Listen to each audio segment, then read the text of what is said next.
Hello everyone, welcome back. And आज हम लोग बहुत ही इंटरेस्टिंग टॉपिक के ऊपर बात करने वाले हैं कि कैसे आपको अपनी औकात के हिसाब से लड़की पटानी चाहिए। ठीक है। सो द थिंग इज, पहले सोचते हैं कि हम लोग लड़की पटाते क्यों। ठीक है। अभी या तो ये प्योरली बेसिस ऑन लस्ट होती है, ठीक है, क्योंकि अभी तक आपने, मैं एज्यूम करके चल रहा हूँ कि आपने बात नहीं की उससे। ठीक है।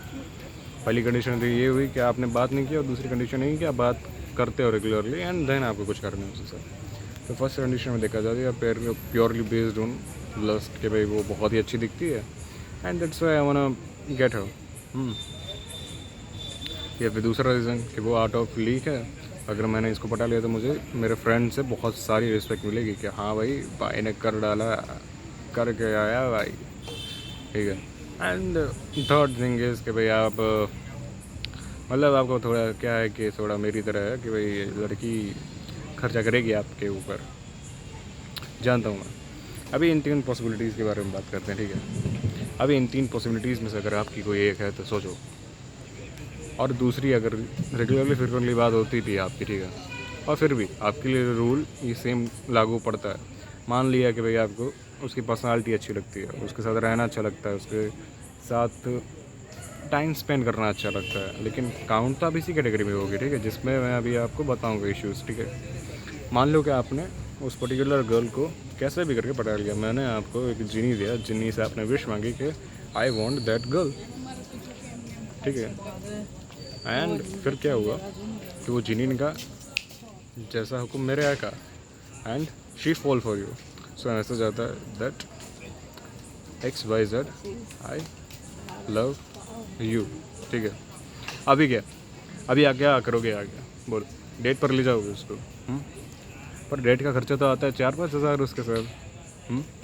या फिर अगर तुम डेट पे जाते हो एंड वो बहुत ही ज़्यादा सुंदर दिखती है तुमसे, तो बाकी सब लड़के तो देखेंगे ना और सोचेंगे ये तो लंगूर के हाथ मंगूर आ गया,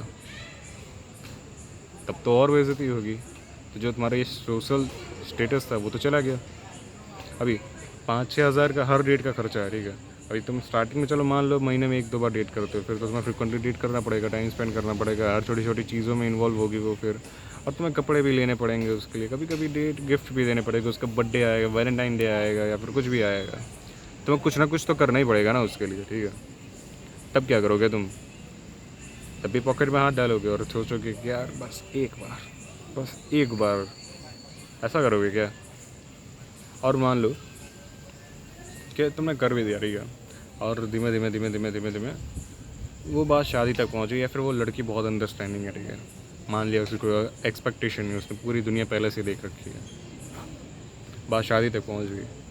अभी जो महिला, जो ह्यूमन AC में रहा हो, ठीक है, वो तुम्हारे यहाँ पंखे में आएगा, तो उसकी कुछ तो एक्सपेक्टेशन होंगी ना तुमसे, तुम्हारे से शादी कर रही है, तुम पर खर्चा किया उसने, ठीक है, लेकिन अभी किसी की लाइफ स्टाइल तुम पर्टिकुलर 1-2 घंटे के लिए उसकी लाइफ स्टाइल चेंज होती थी, अभी तो पूरी ज़िंदगी के लिए हाफ ऑफ दी लाइफ उसकी जो है वो पूरी चेंज हो गई। तो उसकी कुछ तो एक्सपेक्टेशन होंगी ना, कुछ तो जो एक्सपेक्टेशन थी उसको मैरिज से लेकर, वो तो नीचे जाएंगी ही ना। तुम्हें पता भी नहीं कुछ छोटी छोटी चीज़ों में कितना पैसा खर्चा करती है, तुम्हारे पता भी नहीं कि उसके नेल पॉलिश का खर्चा कितना आता है, उसके बैग का खर्चा कितना आता है, उसकी शॉपिंग कितने की होती है। और तुम्हें पता है किसी भी अमीर आदमी को शॉपिंग, मतलब किसी भी अमीर आदमी का सबसे ज़्यादा खर्चा होता है उसका मेंटेनेंस, समझ रहे हो? तुम्हें पता भी नहीं उसको मेंटेनेंस का कितना पैसा चाहिए महीने का, क्योंकि वो अमीर है। तुम सोच भी नहीं सकते इतनी छोटी छोटी चीज़ों में वो लोग इतना पैसा डाल देते हैं, समझ रहे हो?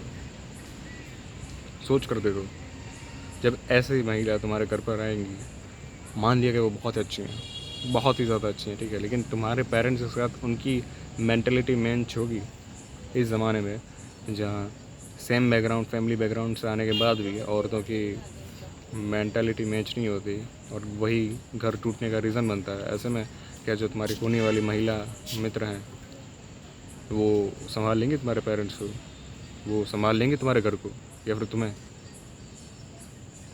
सोच कर देखो एक बार, कितने इश्यूज़ आएंगे। अरे एक बार मान लो गर्लफ्रेंड तक तो बात ठीक है, चलो ब्रेकअप हो जाएगा, लेकिन अगर शादी की बात आ गई और फिर फैमिलीज़ इन्वॉल्व हुई, तो उनके आपस में कितने होंगे, लड़ाई झगड़े होंगे। सोचो, अगर एक पार्टी महंगी है, कोई भी पार्टी है, लड़का लड़की कोई भी हो, तो वो सामने वाली पार्टी के ऊपर फोर्स करेगी ना, दबाव डालेगी। अभी क्योंकि सामने वाली पार्टी के ऊपर फोर्स पड़ रहा है, तो उसके जो उनकी पक्ष का जो मानुष है, ठीक है, उसको वो फील होगा कि हाँ मेरे पेरेंट्स के ऊपर दबाव पड़ रहा है, तो वो तो अपोज़ करेगा ही ना। अब वो अपोज़ कर रहा है तो तुम भी अपोज़ करोगे, तुम भी रिपेल करोगे, तो जो तुम्हारी रिलेशनशिप में जो लविंग वाइब थी वो तो चली जाएगी ना, आज नहीं तो कल। अगर उनको पता है उनकी बेटी ऐसे सफ़र कर रही है पंखे में, ठीक है, उसको वो मिल ही नहीं रहा, उसको वो कपड़े नहीं मिल रहे, उसको वो ऐशो आराम नहीं मिल रही जिस आराम के साथ वो पैदा हुई थी, ठीक है, तो उनको तो बुरा लगेगा ही ना उसके माँ बाप को, और वो चाहेंगे कि तुम्हें कुछ वो प्रोवाइड करें। अगर वो तुम्हें प्रोवाइड करेंगे, ठीक है, तो वो तुम्हारे चीज़ तुम्हारे आत्मसम्मान को नड़ेगी, तुम्हारे ईगो को हर्ट करेगी। अगर वो तुम्हारे ईगो को हर्ट नहीं भी करती, तुम मेरी तरह हो, ठीक है, माँ चुदा ईगो, तो तुम्हारे पेरेंट्स को तो हर्ट करेगी ना वो चीज़। उनको तो लगेगा कि हम कहीं ना कहीं कमज़ोर रह गए अपनी परवरिश में, कहीं ना कहीं हम कमज़ोर हैं उनसे, और वही चीज़ वो फ्रस्ट्रेशन फिर धीमे धीमे करके बाहर आएगी। अगर उनको भी नहीं लग रहा है कि ग्रेट भाई हाँ वो लोग लड़कियाँ प्रोवाइड कर रहे हैं, हम लोग उसमें जीना सीख रहे हैं, तो हमारे माँ बाप को भी अगर यही लग रहा है, ठीक है, तो ये सोसाइटी ताने मारेगी, कहीं ना कहीं से तो वो प्रेशर आएगा ही आएगा। एंड जब वो प्रेशर बढ़ेगा तो वो तुम्हारे जो तुम्हें भले ही परेशान ना करे, लेकिन तुम्हारा जो पार्टनर है उसको तो परेशान करेंगे ना वे लोग। अगर वो परेशान होगा तो वो तुम्हें परेशान करेगा, और फिर या फिर अगर वो परेशान तुम्हें नहीं भी करता तो तुम चाहोगे क्या किसी की ज़िंदगी ऐसे ख़राब करना। कोई फूल डाली में खिल रहा है आराम से, क्यों उसको तोड़कर मुरझाना चाहते हो? उसकी ज़िंदगी उसको पूरी जीने दो ना यार।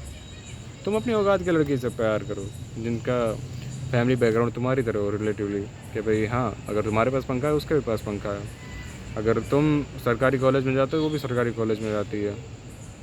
ये मत करो कि कोठी बंगला वाली लड़की से तुम्हें कैसे भी करके वहाँ पर पार्टी महंगी में जाते जाते सूट पहन रहे हो, ये वो कर रहे हो, ताकि कोई अमीर ख़ानदान की लड़की तुम्हारे प्यार में पड़ जाए, और वो पड़ गई तो फिर अब तुम छुछुआते घूम रहे हो कि यार अभी इससे पीछा कैसे छुड़ाया था, क्योंकि प्रॉब्लम से इतनी एक्सपेक्टेशन ही इतनी बढ़ गई उसकी।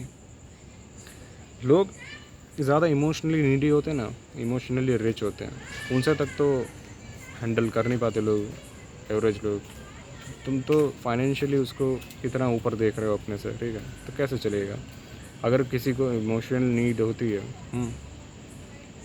फैमिली से हमेशा कांस्टेंट अटेंशन मिला होता है जिसको स्टार्टिंग से, अभी जब वो रिलेशनशिप में आएगी तो उसको वही अपने बीएफ से या फिर अपने होने वाले हस्बैंड से वही डिमांड्स होंगी ना जो उसके पेरेंट्स ने उसकी फुलफ़िल की हैं।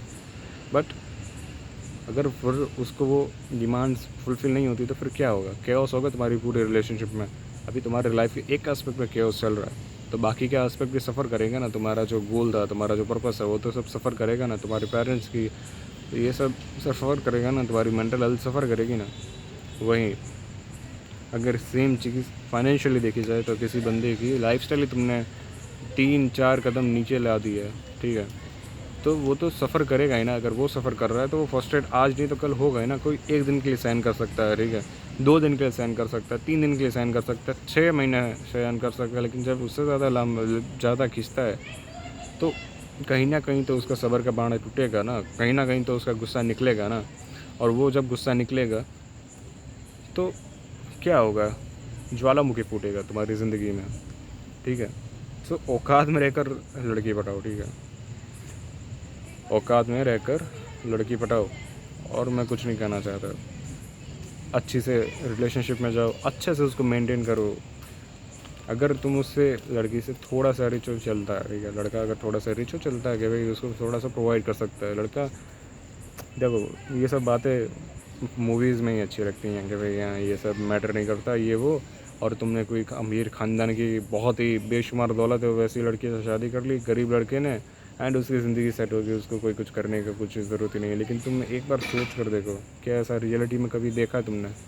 अगर देखा तो कितनी बार देखा है तुमने? बहुत ही कम बार, रेयरेस्ट ऑफ द रेयर। क्योंकि कोई भी बंदा या बंदी होती है उसकी कुछ ना कुछ तो एक्सपेक्टेशन होती ही हैं सामने वाले से, ठीक है, वो बचपन से बिल्ड होती हैं। तुम जाके किसी को भी मैनिपुलेट नहीं कर सकते। अगर तुमने कर भी दिया सक्सेसफुली तो वो टूट जाता है, आज नहीं तो वो स्पेल कल टूट ही जाएगा। उसको रियलिटी तुम्हारी पता चली जाएगी, एंड जब उसको पता चलेगी तो वो और भी ज़्यादा तुम्हें टॉर्चर करेगी। And that's I don't think so anyone wants. So या